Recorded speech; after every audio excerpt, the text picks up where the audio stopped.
A fatal collision on the city's south side. The local Alstom plant misses out on a big contract.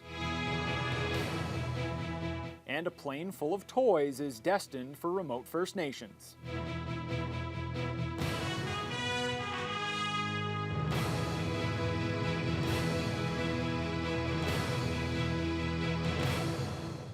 Good evening and thank you for joining us. Thunder Bay Police continue to investigate a fatal collision involving a pedestrian that happened last evening on the city's south side. Police and other first responders were dispatched to Waterloo and Ridgeway streets around 6:30 following a 911 call about a commercial vehicle striking the pedestrian. Police say a 57-year-old Thunder Bay man was killed, but his identity isn't being released. The roadway was closed for about 6 hours while police combed the scene. There's no word yet on whether any charges will be laid. Police are now asking the public for dash cam video or any other information about the incident.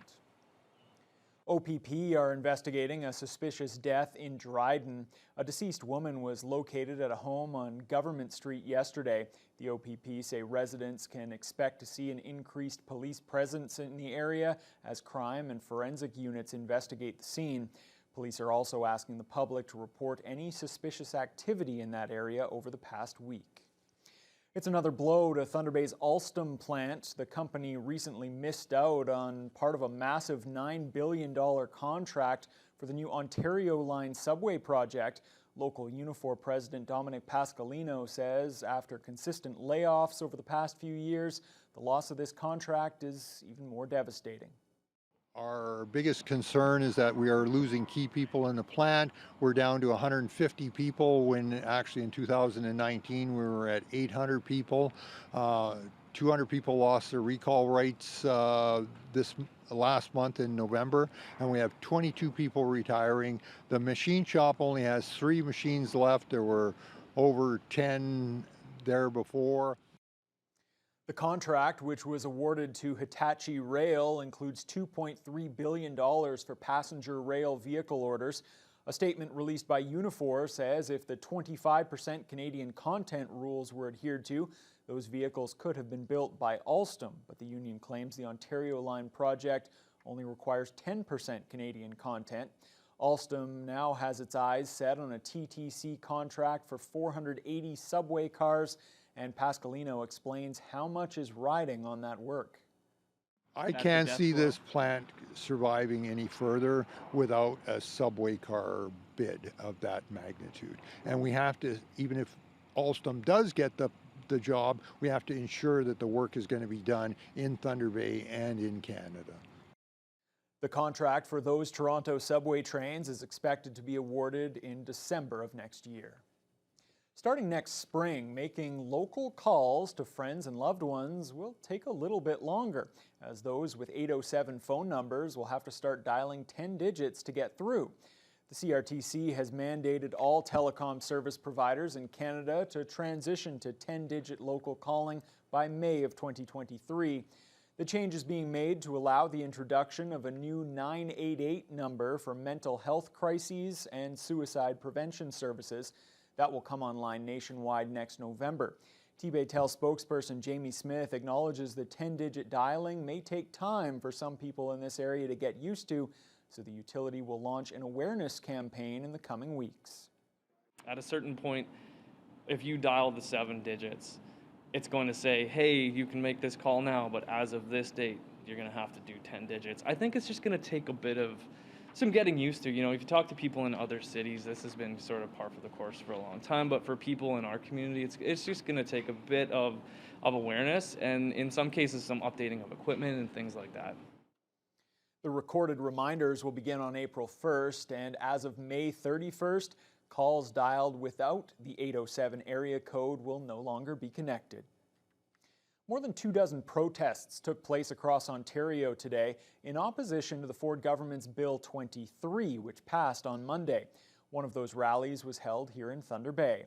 The protesters refer to Bill 23 as the Greenbelt Desecration Act, About 10 people gathered outside MPP Kevin Holland's office to rally against the bill, which clears the way for construction of 1.5 million new homes across the province.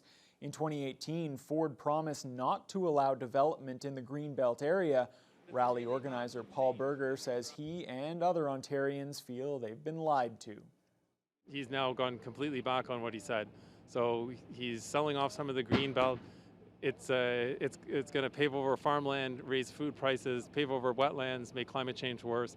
It's a really bad thing to lie about, actually, and it erodes people's trust in the democratic process. We just hope that people express their discontent to their members of the Legislative Assembly, and that Doug Ford has got to rethink what he's doing. Berger hopes the public pressure against Bill 23 will prompt the Ford government to rescind it. Speaking of the Greenbelt, there's controversy over land where a GTA township hoped to build a new hospital. It includes property that changed hands just before the province revealed it would be removed from the Greenbelt. As John Woodward reports, there are now calls for answers and police intervention. This land on the edge of Newmarket is within the province's Greenbelt, an area protected from development. This fall, King Township officials were excited to hear they may be able to build a new South Lake Regional Hospital there, because the land was among several parcels that could be removed from the Greenbelt. All appeared to be lining up according to a Township Council resolution from early November, which said the landowner has made a commitment to provide the necessary lands for the South Lake Regional Health Centre for a nominal fee. In a perfect world, I would have no problem with that. Councillor Avia Eek said she was concerned when it was revealed the land in question was purchased for $80 million 2 months before the Greenbelt announcement, wondering if the hospital would come with a lot of other development. Is the province really going to do something good, or is this just really a land grab and allowing the people who own those nice big chunks coming out of the Greenbelt to go ahead and do what they otherwise would not be allowed to do? This is where we need some conversation and some clarification. Records show the buyer was a company connected to developer Rice Group. The company and its principal, Michael Rice, have given over $15,000 to the governing PC party. The opposition NDP has alleged in the legislature there were more than $500,000 in donations from the owners of all properties put together, asking for the Auditor General to investigate. The Green Party asked for the Integrity Commissioner to examine how the properties were picked. The PC government has said it is aiming to free up needed land for housing. Reached at a press conference Friday morning, Premier Doug Ford focused on the positives. South Lake is putting together plans, submitting into the Ministry of Health, and that's one of our priorities.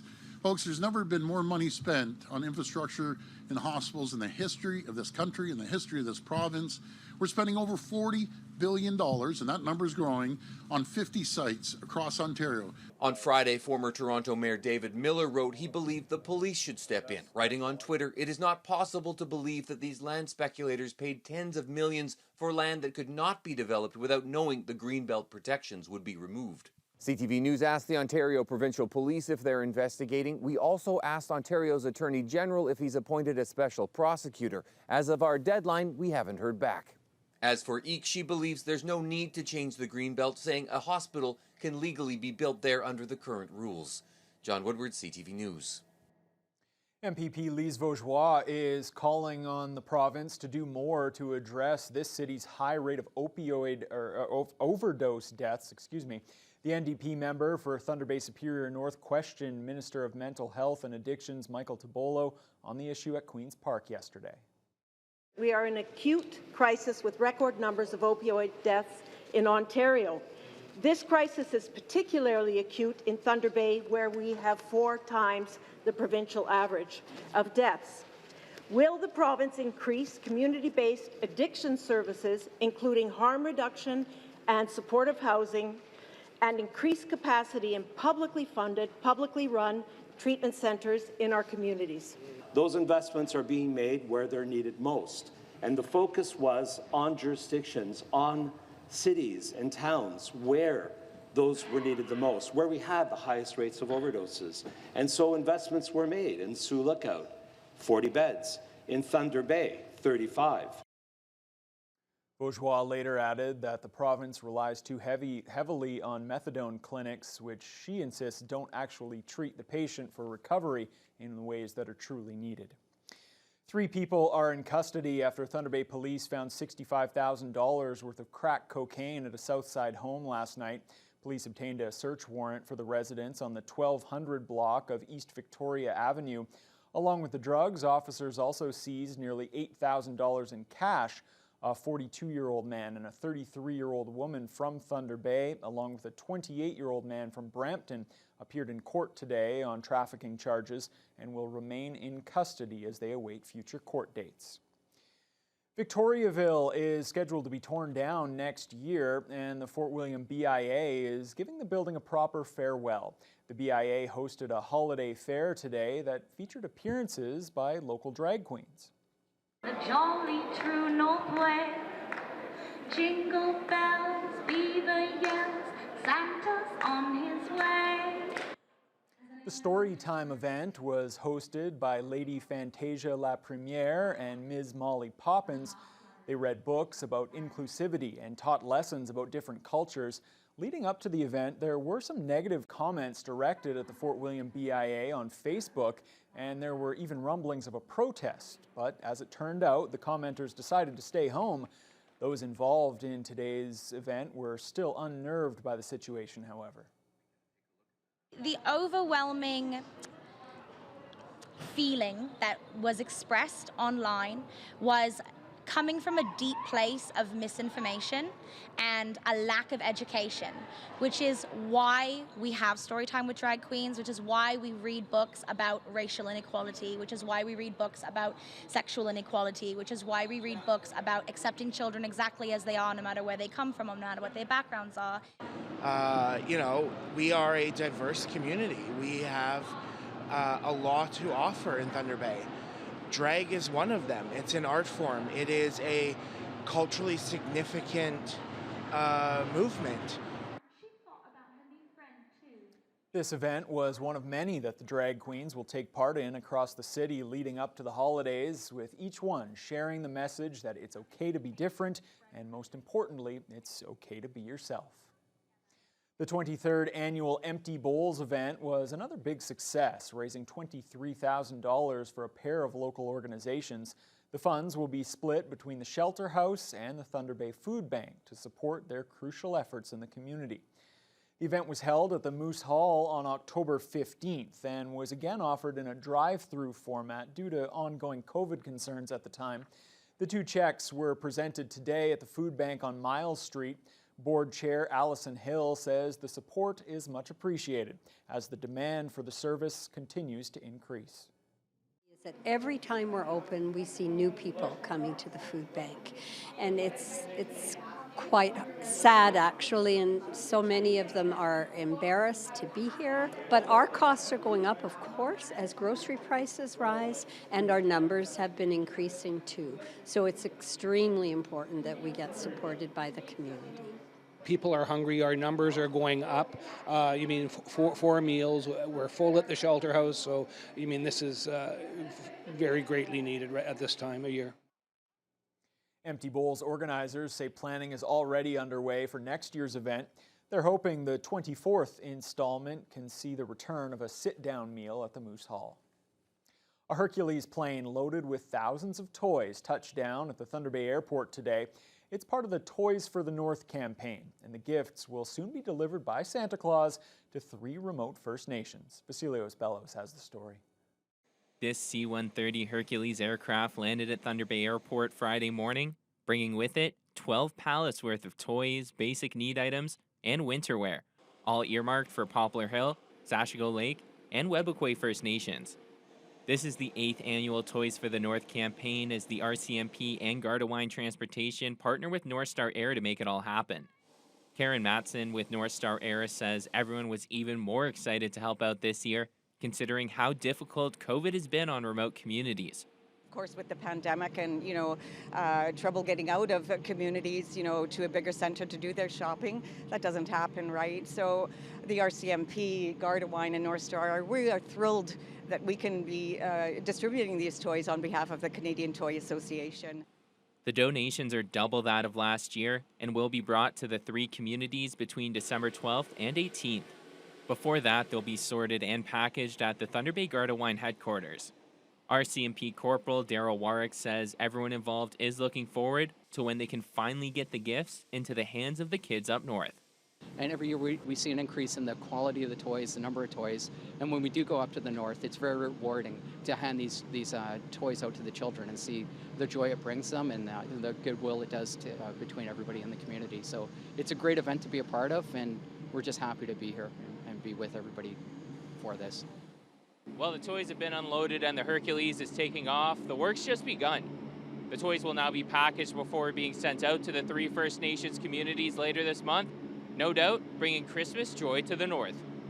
Vasilios Bellows, TBT News.